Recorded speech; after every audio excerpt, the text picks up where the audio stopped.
saan dinala ni Vice President Sara Duterte. Nagsusumingaw ang mga ebidensya laban sa tanggapan ng Office of the Vice President. Normal ba sa isang Vice President ang magsalita ng salitang mo? Normal po ba yan? Edukadang tao ang ating Vice President.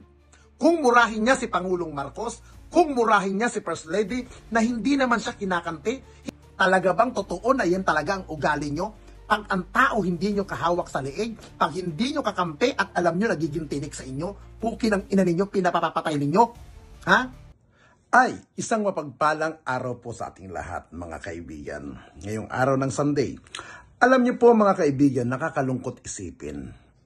Minsan, pag tayo may lumalabas na mga issue sa ating buhay at minsan, pag tayo'y nakakalkal at tayo'y naiimbestigahan, meron tayong mga Pilipino na ugali na pagkakataon na pag may alam tayong baho o pwedeng ikwento, pwedeng ibatikos, pwedeng isumbat, ika nga, para lamang na tayo'y mga iniimbestigahan, palalabasin natin na tayo ay inosente.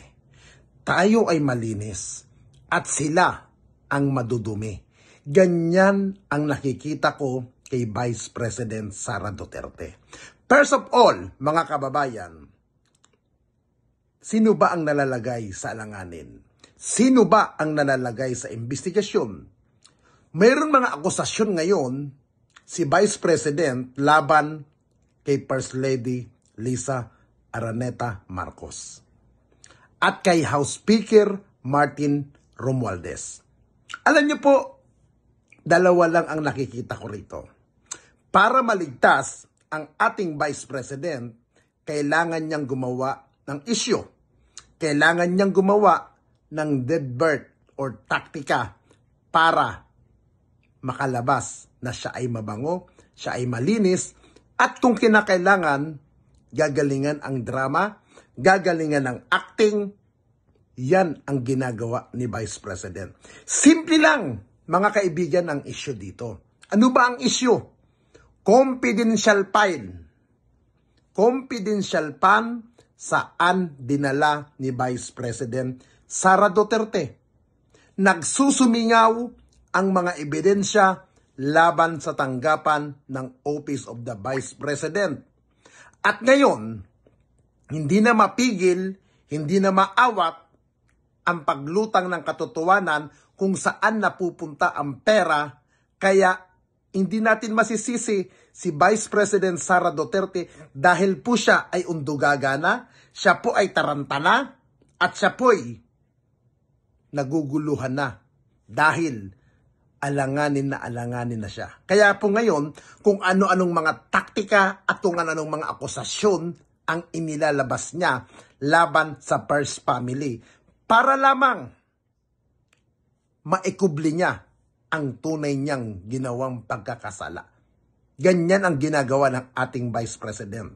Tandaan po natin, normal ba sa isang Vice President ang magsalita ng salitang putang ina mo? Normal po ba yan? Edukadang tao ang ating Vice President.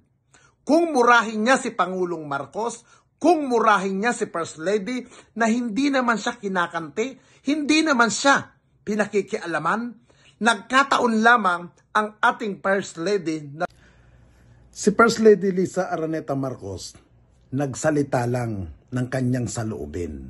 Siguro, hindi nagustuhan ni VP Sara. Ayun, nagdamdam na yung ali. Nagdamdam na ang ating Vice President.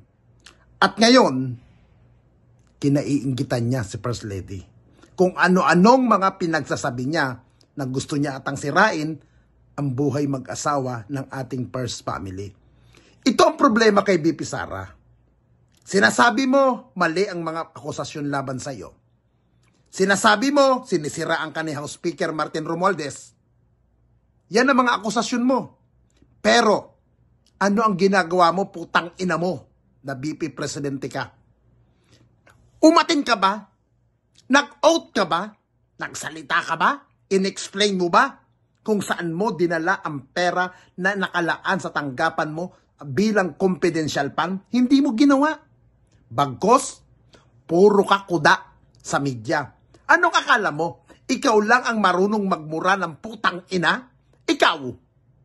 Ha? Putang ina mo rin. Ha? Bilang butante. Ha? Hindi ako nagiging masaya sa'yo.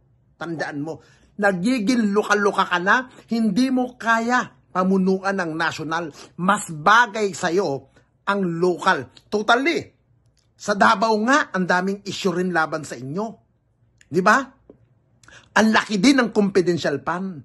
Ngayon, putang ina mo kang vice president ka para lang mapagtakpan mo ang iyong baho, ang iyong ginawang issue dyan sa confidential fund na puki ng ina mo ka.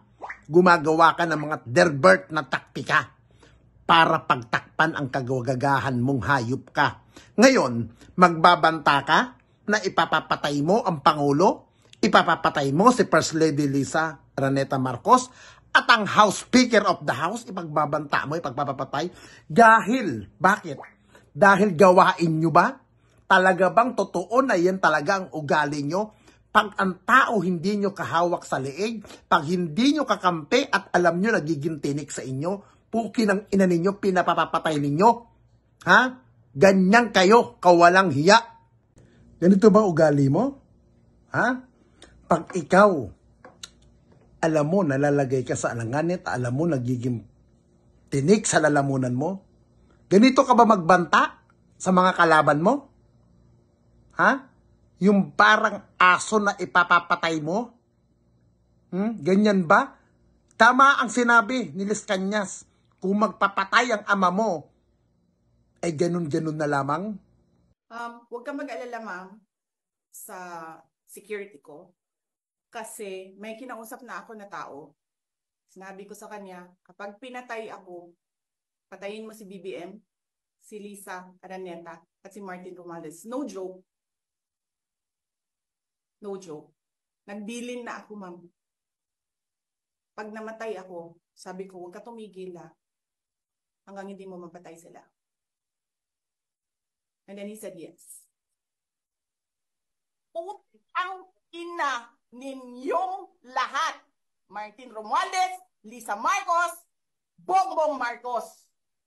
Ngayon sasabihin mo na ikaw ay naaawa sa iyong mga OBP official dahil sa sila ay ginigisa ang kinwisyon at sila ang pinapatawag o napapasight in contempt ng Kongreso, o inaaawa ka pala. Bakit hindi ikaw ang humarap sa pagdinig? Lahat ng tapang mo, lahat ng angas mo, at lahat ng yabang mo, doon mo dalhin sa hearing para nasasagot na ng diretso ang mga katanungan patungkol sa confidential funds. Hindi yung ganyan ka na tinatakbuhan mo ang mga katanungan at umiiwas ka sa pagdinig. Huwag kang plastik at impokrita na kinakawaan kuno ang mga tauhan mo. Dahil ang totoo ay inuutusan mo sila na sila ang humarap at magpaliwanag dahil ikaw ay takot. Ikaw ay umiiwas sa matanong at mahuli sa lahat ng ninanakaw mo at pandarambong mo sa confidential fund. Tama si Speaker Martin Romualdez. Humarap ka, Inday Lustay. Sara, ganun kasimple. Wala nang paligoy-ligoy pa. Humarap ka, magpakita ka, at personal kang magpaliwanag sa kamera. Ipaliwanag mo kung sino ba si Mary Grace Piatos. Huwag kang magmangmaangan na wala kang alam kung sino siya, kung sino ang nag-imbento sa kanya at kung saan napunta ang pera. Walang maniniwala sa iyo, Inday Sara, na hindi mo alam kung sino ang mga signatory o mga pumirma sa mga cheque o voucher. Humarap ka kasama ang mga opisyalis mo at sabay-sabay kayong magpaliwanag sa Kongreso. Inday Lustay, hinihintay ka namin at ng Kongreso. Itigil mo na ang pag-iwas at pagtatago. Hinahantay ng sambayan ng Pilipino ang paliwanag mo about sa confidential fund mo.